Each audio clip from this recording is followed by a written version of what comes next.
Iran पर जवाबी हमले में नहीं देंगे साथ। ब्रिटेन, फ्रांस जैसे पश्चिमी देशों ने इसराइल से की संयम बरतने की अपील। स्वागत है आपका बीबीसी दुनिया में, मैं हूं सारिका सिंह। किस ओर बढ़ रहा मध्य पूर्व का ये तनाव, करेंगे कवर स्टोरी में बात, लेकिन पहले हेडलाइंस। ईरान के कब्जे में मौजूद मालवाहक जहाज पर सवार 17 भारतीय क्रू से जल्द हो सकती है भारतीय अधिकारियों की मुलाकात। भारतीय विदेश मंत्री एस जयशंकर और ईरान के विदेश मंत्री के बीच रविवार को फोन पर हुई थी बात। ईरान का दावा, जहाज MSC एरीज ने समुद्री नियम तोड़े हैं। एक इस्राएली अरबपति कारोबारी से जुड़े हैं इस जहाज के तार। 20 साल तक सत्ता संभालने के बाद सिंगापुर के प्रधानमंत्री ली सीन लूंग छोड़ेंगे अपना पद। 1965 में सिंगापुर की आजादी के बाद से इस पद पर रहने वाले तीसरे शख्स हैं लूंग। इससे पहले उनके पिता थे प्रधानमंत्री। मई में उप प्रधानमंत्री लॉरेंस वोंग लेंगे उनकी जगह। न्यूयॉर्क में आज से शुरू हुआ पूर्व अमेरिकी राष्ट्रपति डोनाल्ड ट्रंप का क्रिमिनल ट्रायल। पोर्न स्टार को गुप्त तरीके से पैसे देने से जुड़ा है ये मामला। ट्रंप आरोपों से करते रहे हैं इनकार, आरोपों को बताते रहे हैं अपने खिलाफ राजनीतिक साजिश। फिलहाल जेल में ही रहेंगे केजरीवाल। सुप्रीम कोर्ट ने आगे बढ़ाई सुनवाई की तारीख। अब उनकी याचिका पर 29 अप्रैल को होगी सुनवाई। कथित शराब घोटाला मामले में गिरफ्तार हुए थे दिल्ली के मुख्यमंत्री अरविंद केजरीवाल। इनमें से कुछ अहम खबरों की चर्चा आज बीबीसी दुनिया में।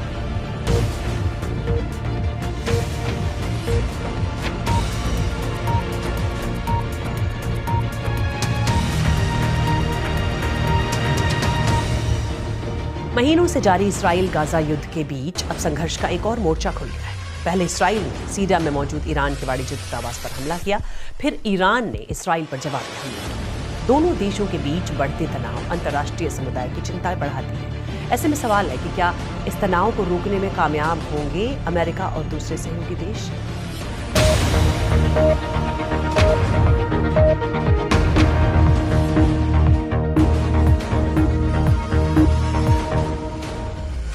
ईरान की तरफ से इसराइल पर हुए हमले के बाद संयुक्त राष्ट्र में एक आपातकालीन बैठक बुलाई गई, जिसमें दुनिया भर के नेताओं ने हिस्सा लिया।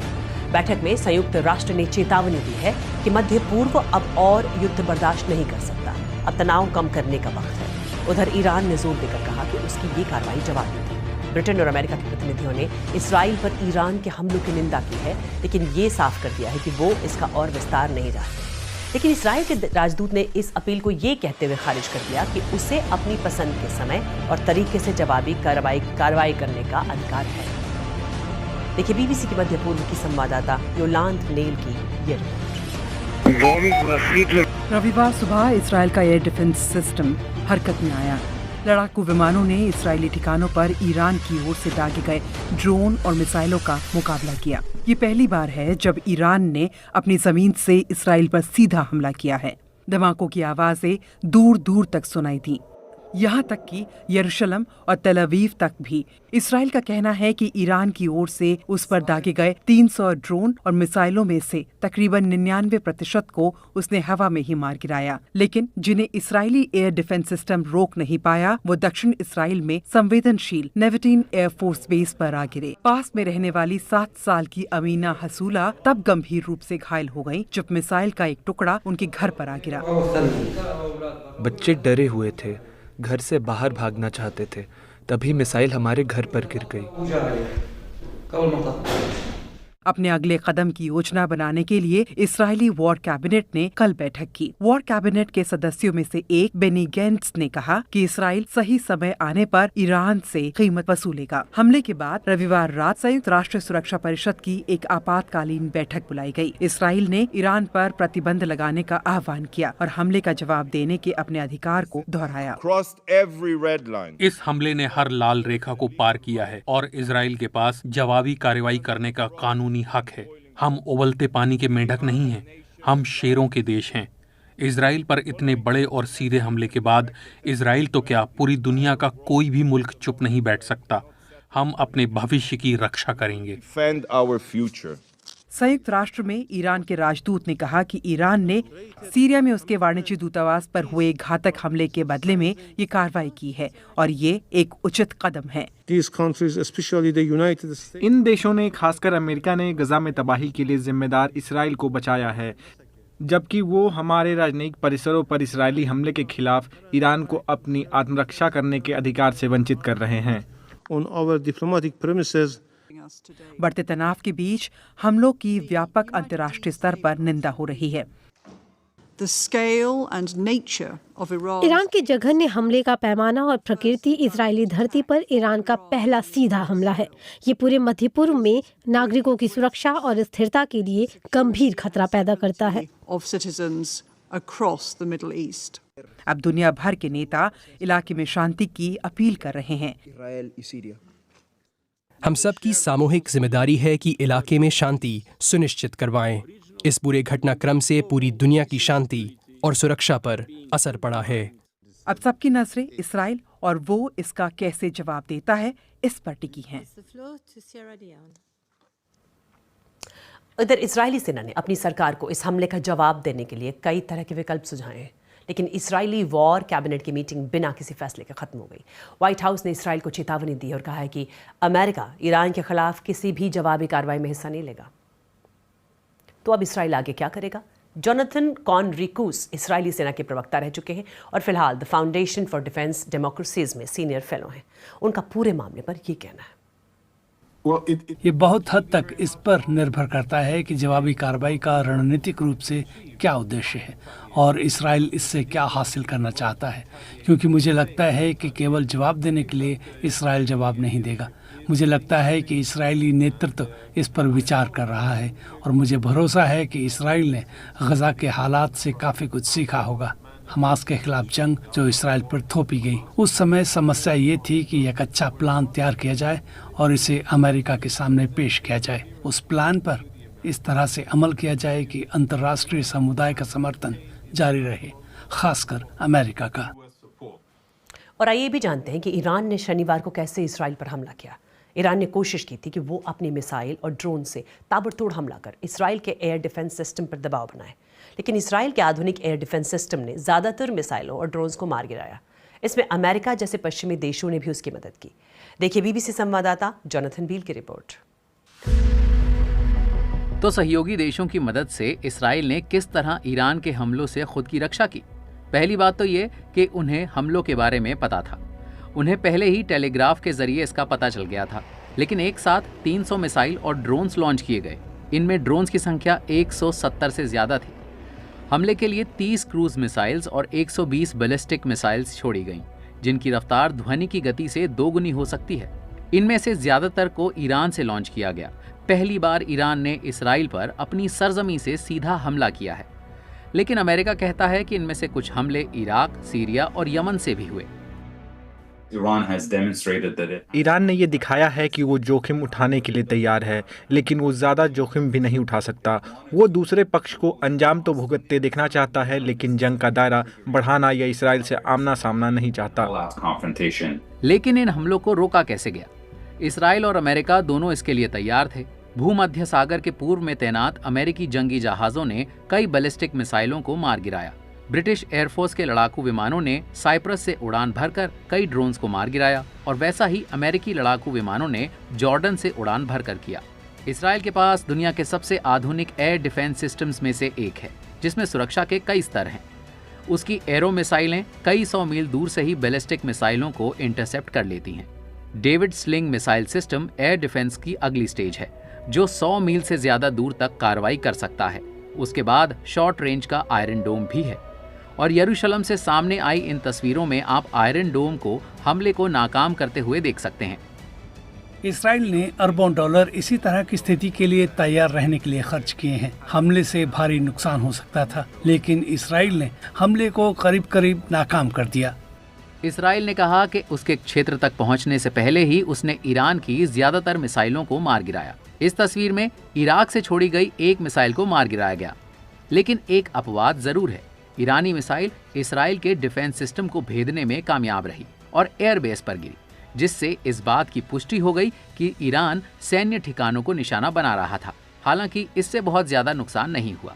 ईरान ने यह हमला सोच समझकर किया, जिसमें उसने अपनी क्षमता से काफी कम हथियार इस्तेमाल किए। उद्देश्य था एक संदेश भेजना, लेकिन यह हमला इसराइल के एयर डिफेंस सिस्टम को भेदने के लिए काफी नहीं था। और अब बात सूडान की। आज यानी 15 अप्रैल को 1 साल पूरा हो गया जब सूडान में सेना और अर्धसैनिक बल RSF के बीच संघर्ष शुरू हुआ। सूडान भयंकर भूखमरी की चपेट में है। हालात अनुमान से ज्यादा कहीं खराब है। ये कहना है एक अंतर्राष्ट्रीय मानवीय संस्था का।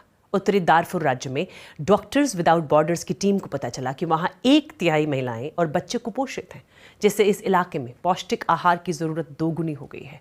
1 साल से चल रही जंग का यहाँ के बाशिंदों पर विनाशकारी प्रभाव पड़ा है।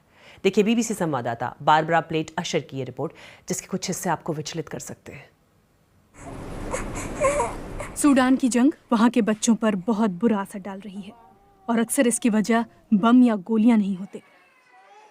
उत्तरी दारफूर में बच्चों का ये अस्पताल सूडान में जारी भूखमरी के हालात बयां कर रहा है। यहाँ कुपोषण के संकेत साफ दिखते हैं। बाहरी लोगों का इस क्षेत्र में आना बेहद मुश्किल है। इन तस्वीरों के लिए हमने स्थानीय कैमरा पर्सन की मदद ली।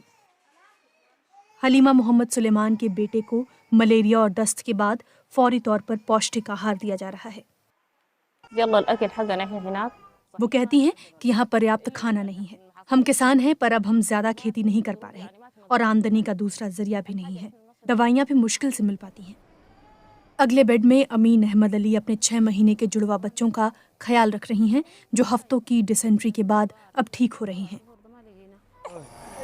संघर्ष से पहले भी डॉक्टर्स यहाँ कुपोषण का इलाज कर रहे थे, पर अब बच्चों की संख्या बढ़ गई है। हर महीने संख्या दोगुनी होती जा रही है। उसके अगले महीने और बढ़ जाती है और ये तब है जब उत्तरी दारफूर में हमारे पास स्वास्थ्य से जुड़ा सिस्टम है, एक पौष्टिक आहार का प्रोग्राम जिसमें जंग के शुरू होने के बाद से रुकावटें आ गईं। ये शरण लेने का आखिरी पड़ाव है और यहाँ पहुँचने वाले खुशकिस्मत होते हैं। विस्थापितों के लिए बने इस जमजम कैंप में लोग खाने के लिए लाइन में खड़े हुए हैं, पर यहाँ ज्यादा खाना भी नहीं है, ना ही साफ पानी और स्वास्थ्य सुविधाएं। जिन बीमारियों का आसानी से इलाज हो सकता था वो अब जानलेवा साबित हो रही हैं। यहाँ मौजूद डॉक्टर्स विदाउट बॉर्डर्स वो आखिरी अंतर्राष्ट्रीय संस्था है जो मदद पहुँचा रही है और उसके मुताबिक यहाँ हर 2 घंटे में एक बच्चे की मौत होती है। संस्था ने पाया कि कैंप में रह रहे 5 साल से कम उम्र के 5 बच्चों में से एक कुपोषित है और उनकी माओं का भी वही हाल है। किस्मा अबू बकार इस दर्द को झेल चुकी हैं। उन्होंने 4 महीनों में अपने 3 बच्चे खो दिए। एक की उम्र 3 साल थी, दूसरे की 2 साल और तीसरे की महज 6 महीने। मैं उन्हें अस्पताल ले जाने में असमर्थ थी। फार्मेसी ने बहुत ज़्यादा पैसे मांगे। वहाँ ले जाते हुए मेरे पहले बच्चे की मौत हुई और दूसरे की 6 दिन बाद।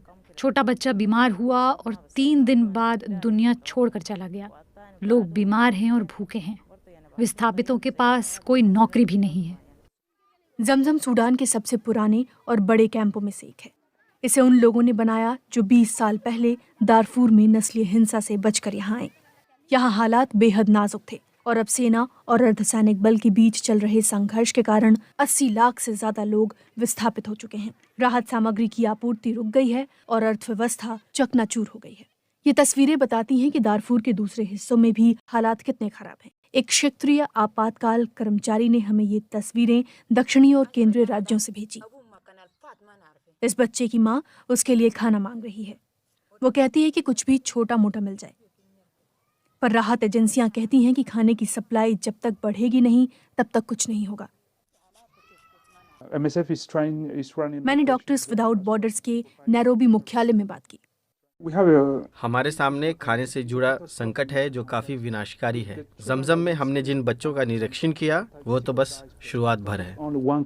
ये और बुरा हो सकता है। हाँ, ये बहुत बुरा हो सकता है। ये छोटा बच्चा शायद जिंदा बच पाए, पर अगर ये जंग 1 साल और चली तो कई सारे बच्चे इसकी भेंट चढ़ जाएंगे। और सूडान में जारी संघर्ष की वजह से अब तक करीब 90 लाख लोग सूडान में ही विस्थापित हो चुके हैं। संयुक्त राष्ट्र ने चेतावनी दी है कि आने वाले वक्त में सूडान में अकाल और भूखमरी जैसे हालात पैदा हो सकते हैं। बीबीसी अरबी संवाददाता मोहम्मद उस्मान 1 साल बाद फिर पोर्ट सूडान गए, जहां वो कुछ ऐसे लोगों से मिले जिन्हें अपना घर छोड़कर शिविरों में रहना पड़ रहा है। पोर्ट सूडान में विस्थापितों के लिए बने एक कैंप में जैनब अल समानी अपने भूखे बच्चों को पानी और चीनी के घोल में ब्रेड डुबोकर खिलाने की कोशिश कर रही हैं। वो दक्षिणी दारफूर में अपने शहर नियाला को छोड़कर तब भाग गईं जब सूडान की सेना और अर्धसैनिक बलों के बीच संघर्ष शुरू हुआ। अब 1 साल बाद वो हवाई बमबारी के डर से वापस नहीं जाना चाहती।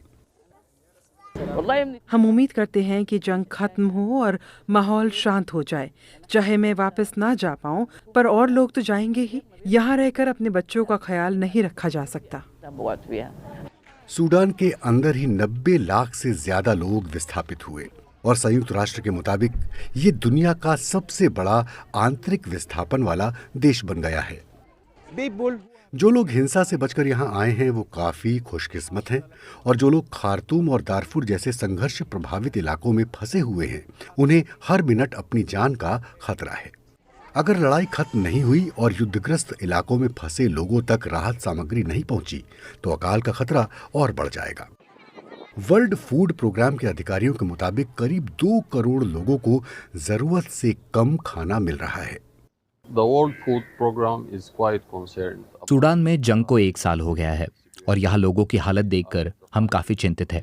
लगभग 1 करोड़ 80 लाख लोग ऐसे हैं जिन्हें जरूरत से कम खाना मिल रहा है। इनमें से 50 लाख लोगों को तुरंत खाना चाहिए और हम इस प्रोग्राम के तहत केवल 5 लाख लोगों तक खाना पहुंचा सकते हैं।